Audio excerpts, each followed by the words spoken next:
Welcome to Transformative Principal, where you learn how to be a leader and not just a manager of a to-do list. I am your host, Jethro Jones. You can find me on Twitter at Jethro Jones.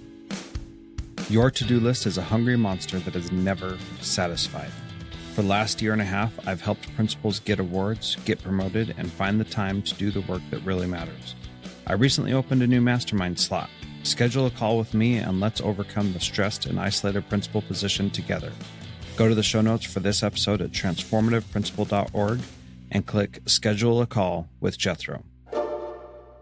Welcome to Transformative Principal. This is Jethro Jones. I am excited to have Mike Fisher on the podcast today. He is an author, consultant, and blogger, and also a former middle school teacher. Mike, thanks so much for joining us, and welcome to Transformative Principal. Thanks a lot. Thanks for having me. All right. I'm glad I finally got through that introduction without messing up. That's an exciting piece, and hopefully we can cut out that first part where I really screwed up. But anyway, welcome. Glad to have you. And you just released a new book called Hacking Curriculum Design, I believe. Hacking Instructional Design. Instructional Design. Anyway, Yes.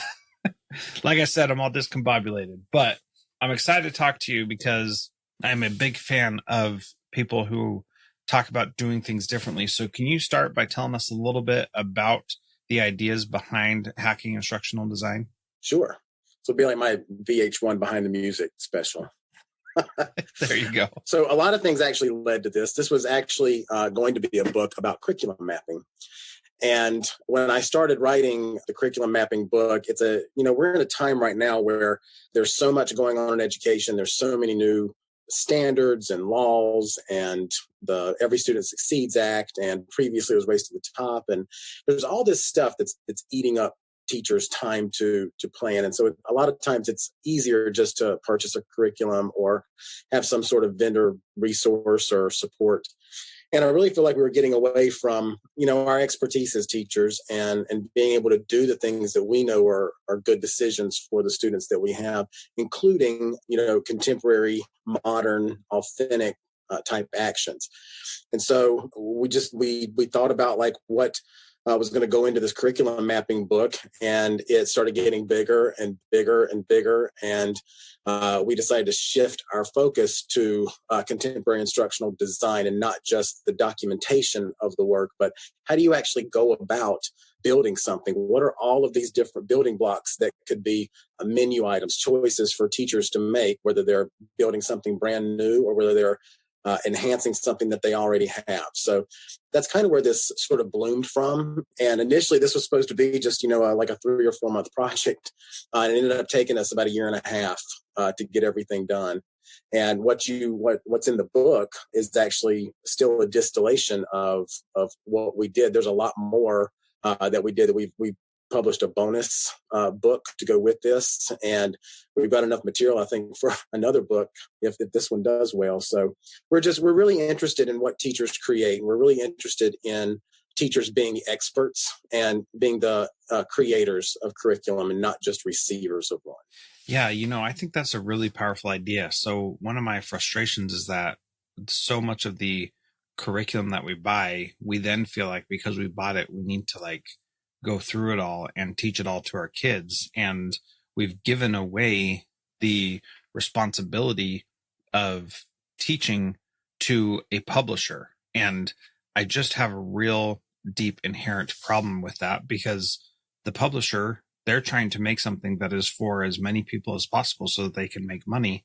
And when we give that away to them, then feel obligated to actually do what's in their book, that just seems so backward to me.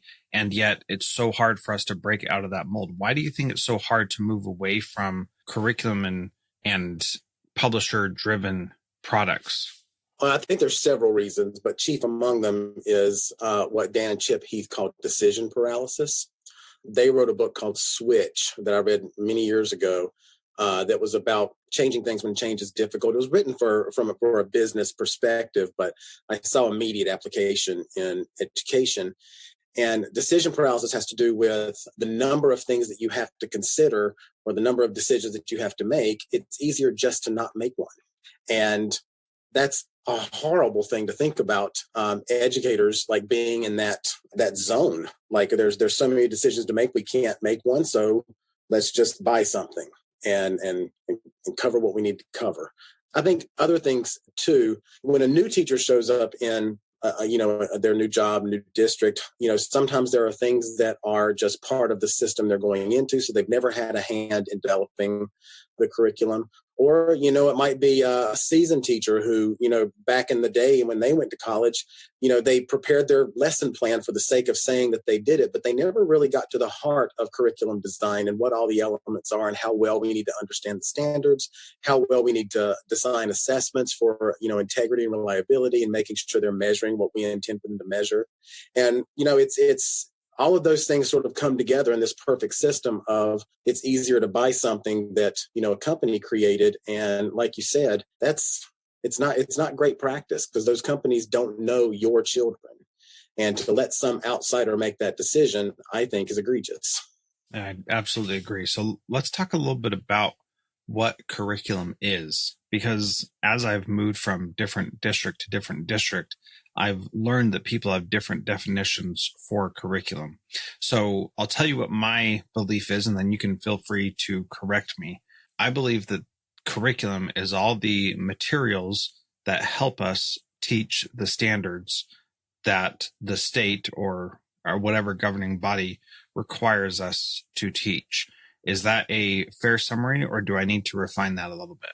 I think that's pretty close. I mean, you have to consider all of the elements. The standards are part of that, the instructional resources, whatever the assessments are, any external assessments like standardized tests, all of those things get wound up in the curriculum. But this, the first word of this book is hacking. So it wouldn't be hacking if we didn't sort of, break this down into manageable things. And so in the book, we actually talk about the curriculum is really boiled down to three big things: the what, the how, and the how well. And that's it. Everything else you add enhances the curriculum, but those are the big pieces. And the what comes from the standards. The how comes from the skills and what the expectations are of the students and what they need to be able to do and any instructional activities that you do. And the how well is the assessments. So standards, content, skills, assessments, the what, the how well. And it really just boils down to those big things, because we don't want it to be this overwhelming cloud that, teachers can't get through. And so we wanted to try to make it manageable so that teachers could start designing what they're doing. And you're in a previous book, I called this sort of a triptych mode. Whenever I was a kid, my parents used to order the triptychs from AAA. And I actually had to write them to get permission to use their trademark in the book. And they're very nice about it. But I see curriculum as, sort of a triptych. We define our destination, and then we've got all these different instructional opportunities, and we, divot a path to that destination. And that path might change every year. When we used to go to Florida as kids, we didn't always take the same trip, but we always got to Florida. You know what I mean? Yeah, that is really important. So triptychs, I don't actually know what those are. So can you tell me a little bit about that? Sure. The American Automobile Association, years before Google Maps and all our devices and how we, use technology to navigate the world, you used to be able to purchase maps you order them from AAA, and this triptych would come. It's like a flip thing. I think I have one on my shelf over here. I'll look for it in a moment. But you would get this sort of flip book in the mail. You tell them, I want to go to Florida. I want to go to Chicago. I want to go to LA. And they would send you the route. But what they would also send you is any construction that was along the way, anywhere where there was going to be barriers or impediments to your journey, they laid those out for you. And then they also told you all the things that were going on your journey to wherever you were going. So let's say you were going to Orlando, and on the way, there was a peach festival in Georgia that might be worth your time. There might be a beach in Jacksonville before you get to Orlando that you might want to stop at. They told you all of the really cool destinations, and so you could design a trip that made the journey to get to the destination as much of a part of your vacation as the destination itself.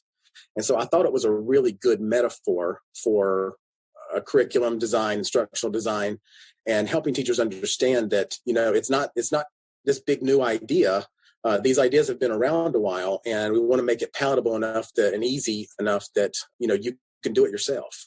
Well, I really appreciate that you brought that piece up, because I think that that is really important, that the way you get to the destination is as important as actually getting to the destination. I think that's a great metaphor for talking about curriculum and instructional design, because it gives you power as the teacher to say, this is what we value and this is what we want to make sure we're paying attention to. And it's more than just getting a result on an assessment or teaching a particular standard. It's about the experience that the students have in going through that. So can you give us some ideas? Our audience is mostly principals. And so how do principals take these ideas and start encouraging their teachers to approach their instructional design differently? Well, one of the big things, and this is early on, before I knew, what I know now about instructional design, but when my first teaching position in Kannapolis, North Carolina, I was under a principal then. His name was Ron Honberrier, and then later another principal, Chip Buckle. And one of the things that both of them did very well was encourage collaboration and communication amongst the teachers.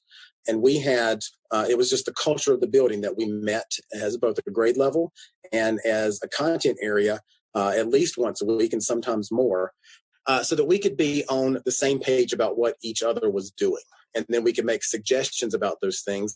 And, as long as there was some collegial dialogue about it, we could take risks and we could try things out. And I think that's what led to me being a better teacher initially, because it was just as important to me to have an impact on my students, but to also allow my colleagues to have an impact on me in my teaching. It was almost like a learning lab where I'm not teaching in isolation. And I know what other experiences are for teachers in other schools, but, I had a really good experience right at the beginning to create that culture of communication. And that's one of the big sort of umbrellas that we talk about in the book. If you're going to be an instructional designer, you have to be a good communicator. And I think one of the best steps that a principal can take is to encourage collaborative and communicative behaviors amongst the staff, so that everybody's talking about this culture of success for all. Yeah, I think about a similar experience that I had when I started teaching, and how in the first couple of years, being able to have that communication and freedom to know that I could do what I wanted. So in my first school, I was shown my room and said, those are your literature books over there. And, good luck. And thankfully, I knew better than to just say, all right, I'm going to go through those literature books. And what I found very quickly with my very diverse student population, that those books were not going to be engaging to any of my students. And so I started creating different opportunities for them to learn. And thankfully, I had this innate idea of how education should be that is, aligned with your Tripticks advice, that, it made it much easier for me to do that. And then my second year, I got reduced in staff from one school to another school. And the second school was just like doing everything right. And it was just amazing to see how, when we had a team and we could all get together and talk about how to make things better for kids, not only did it make it better for the kids, but it also made it much better for us as adults to enjoy and engage in teaching in a much more powerful way than we could have done otherwise, which was just awesome for me to start out as a teacher. So while you were talking, I leaned over to my bookcase and I got an example of a triptych here. This one's from New Jersey. You've got there's a big map here, and it shows you all the different places. It shows the route that you might take. And there's some additional material that comes with this that tells you all the different things that are going on, and including like toll locations. Like when I was, working on this as a metaphor, I thought, how awesome is it that I know, all these roadblocks ahead of time? Because what happens in a classroom, and, with special ed needs, with kids getting to the finish line some quicker than others, like this triptych is a really good metaphor because it lays out all those potential roadblocks and what you can do to avoid them or get over them. And I love the notion of it. I talk about it all the time. Yeah, that's fantastic. I think that's a great way to look at it. So we want to give teachers a culture of communication and freedom to do what they need to do, what else should a principal be focusing on to help teachers be successful in this? I work with a lot of principals, and when I'm in their building, there's the day-to-day stuff that they have to deal with. They're constantly having to think about like parents and working on the running of the building, and sometimes their primary function of being the learning leader is pushed aside to get other things done. And I think that some of what needs to happen is just to hit that sort of refresh button of what's my purpose. And my purpose is to be the learning leader of this organization, this school. And how can I promote this culture of loyalty to the learner in my building? How can I do everything that I can do in my power to make this a place of learning, not just teaching, but of really valuing the learner and the learning that's happening in the building. And I mean, I know the reality of what goes on in schools every day, but I think that if I were, a principal of a school, that I would really try to let that be my lens. Am I doing what's best for kids? Am I doing what's best for learning? And then hopefully everything else will, fall out in the wash. Yeah. Yeah. And honestly, it usually does, because those other things that we feel like we need to get done that we don't actually need to get done, they take care of themselves, or they just don't matter anymore. And that's the reality. So one of the chapters in your book is right sizing the work. Can you talk a little bit about that and what that means?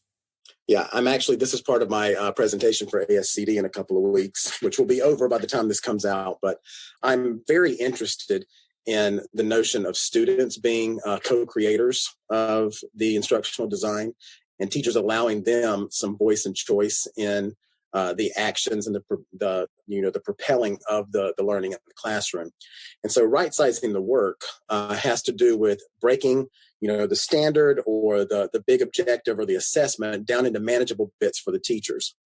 As much as I want to break this down for teachers, I also want teachers to break this down for students. So oftentimes where this came from was when I work with teachers and I work with their curriculum, a lot of times I see learning targets in their curriculum maps or in their curriculum documentation. But the learning target is just the standard statement with the words "I can" in front of it, or students will be able to, ask and answer questions about details in text. So what does that mean for the kid? And so we want to break that down into manageable chunks. So if the kid has to, describe in the book, I talk about like properties of plants and animals, like what are their parts? How do those parts keep them alive? The standard might be this one cohesive, short, efficient sentence about what they have to do, but it might contain like 6 individual actions. And we want to get teachers talking about what those individual actions are so that they can work with the students to learn those things and master them and have high levels of transfer, not just a sort of a rote regurgitation, because it's Friday and we got to take the chapter 5 test. If we really want them to learn it, then we got to break it down into manageable milestones. So that's what right sizing is all about, manageable milestones. Yeah. And so that seems like a no-brainer when you explain it how you did, and yet that just doesn't happen. Teachers get so busy with, grading assignments and giving feedback and all that kind of stuff that they spend their time doing that instead of planning learning experiences instead of just regular old lesson plans, right? And so how does this approach help teachers take some of that off their plates so that they're not spending as much time grading? Because I think that is really a whole nother piece that, it's not the purpose here, but how do you design something so that you're not spending hours grading later? So quick example while you think of an answer is as an English teacher, I gave, we had to write a lot because I wanted kids to be good writers. And I thought at first that I needed to read everything they wrote and grade everything they wrote. And thankfully, I learned very quickly I didn't have the capacity to do that. And so, sometimes teachers give out assignments and then they complain about having to grade them. And it's like, well, why did you ever agree to grade it? Like, you don't have to give feedback on every piece of writing that you receive as an English teacher, for example. And so anyway, as you start out from the beginning, that's one of those roadblocks that's going to get in the way, or a toll that's going to slow you way down. How do you design to eliminate or minimize that extra work that you have to do on the back end. So this could probably get us 10 more shows out of the I know, right? And I'm pretty passionate about it. And when I speak about it, I know that I'm pushing buttons and I know that I'm propagating, but I want to just make it bluntly clear what my position is. Kids do not care about your grades. And as a parent of of two contemporary kids, I don't care about their grades either. I want to know that they are learning. I want to know what they've learned. I want to know what they're doing with their learning. And that's going to come from formative assessment and feedback and not grading everything. I know that systemically, culturally, nationally, whatever, grades are still part of the picture. And it's not going to be an easy sell to get people to set it all on fire and burn and get away, just be done with it. But we've got, an opportunity here with these contemporary learners to A, let them be accountable to each other. B, let them be accountable to the world. And what I mean by that is when you change the audience from just the teacher receiving the demonstration of learning to the world or their peers receiving their demonstrations of learning, the quality changes. And we want to up the level of quality in what they're demonstrating to us as a result of their learning. And so I think the easy thing would be to just say, go formative and go with their peers. Let them do some self-assessment. Let them do some peer assessment. Let them give feedback to each other. Try to shift toward rubric grading, but make sure that the students are well grounded in what the rubric says and how it's going to help them improve. And don't grade things like creativity and neatness, because those are all behavioral things or things that might be outside of the student's control. But like, what is it that they're learning? And put some time into that rubric development, time that is going to save you from doing a lot of grading. If you're overwhelmed by it, then stop doing it. If you have to have grades, get the grades that you have to have, but that doesn't necessarily equate to learning. If a kid is learning to ride a bicycle and, on day one, he falls off the bike, I give kid a 0. He didn't do it. Day 2, falls off the bike, give him a 0. We get to day 10 and the kid rides the flipping bike and I give him 100 on that day. When I combine all of his grades together, he's got a 10%. Does he know how to ride a bike? The grade's not going to tell me that. Yeah. And, again, seems pretty simple when we're talking about it now. And yet, well, saying it and doing it, I think, are two different things. That's right. So I'm glad that you talked about the idea of making kids accountable to the world. My first year teaching, when I started realizing I couldn't grade all their work, I got some old computers that the school was going to throw away. And I said, all I need is them to be able to get on the internet and be able to publish to this blog. And yep. I shouldn't have said that because my principal flipped out and the technology people flipped out. And I said, oh, never mind. It's fine. Don't worry about it. Just forget I said anything. I just need the computers. And so these kids started blogging and they were able to create some really powerful stuff that I didn't have to read all the time, that they read each other's stuff. And when it was good, then it was really good. And when it was not good, then they saw right away that it wasn't good. And they changed what they were doing to improve much faster. And so, 7th and 9th grade students is what I was teaching at that time. And they were blogging and nobody else was doing that. And so nobody knew, how to deal with that happening. But it was really powerful that they started caring about what they were creating much more than they had before. And it wasn't just an assignment anymore. It was something that they cared about. And certainly there were some kids who were good at that, who went above and beyond and would write 30 blog posts where the other kids only wrote 10. And you know what, Mike, that wasn't a bad thing either. That was great. That's awesome. They got more experience. They were pursuing a passion, and that was all well and good. So yeah, I think you've got some really good advice. I would highly recommend people get Hacking Instructional Design, and you can get that on Amazon pretty easily, or they can go to your website at Digigogy, Digigogy.com. Digigogy. My wife calls it Diggity Dog. Diggity Dog. Yeah. It's a combination of the words digital and pedagogy, just sort of my intersection of what I do with schools. So it's Digigogy.com, and you can pronounce it however you want. Yep. I'm going to call it Digigogi, but I like your diggity dog from your wife. That's pretty good. So the last question that I asked Mike is, what is one thing that a principal can do this week to be a transformative leader like you? I think I already covered it. Invite conversation, invite communication, invite collaboration, and make that a focal point. Get people talking so that they can do what's best for the students and be loyal to learning. I think that's probably the biggest message in the book. How do we remain loyal to the learner and to learning? And conversation is a great entry point for that. And having these professional conversations, being able to reflect on things that have happened, and be able to make decisions before things happen. It's like your own formative assessment for your job and the way that you do things. And, making sure that you're clearing that path for teachers to be, as collegial as possible, because it's what's best for kids. Yep. And Mike, how do people contact you and learn more from you besides your website, diggitydog.com? Besides the website, I have a Twitter addiction.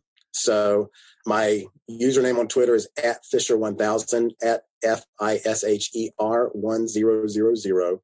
I'm on it all the time. The notifications pop up on my phone.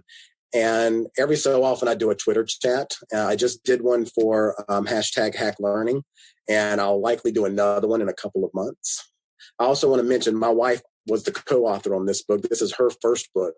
Cool. I've written several, but she is @Elizabeth Fisher on Twitter as well. And she can also answer questions. But this was sort of a combination of everything we've learned up to this point. So it's sort of a compendium of our learning together. Cool. So we're really happy that it's out in the world. Well, that's awesome. Congratulations. And thank you so much for being part of Transformative Principal today. I appreciate your time. Thank you very much.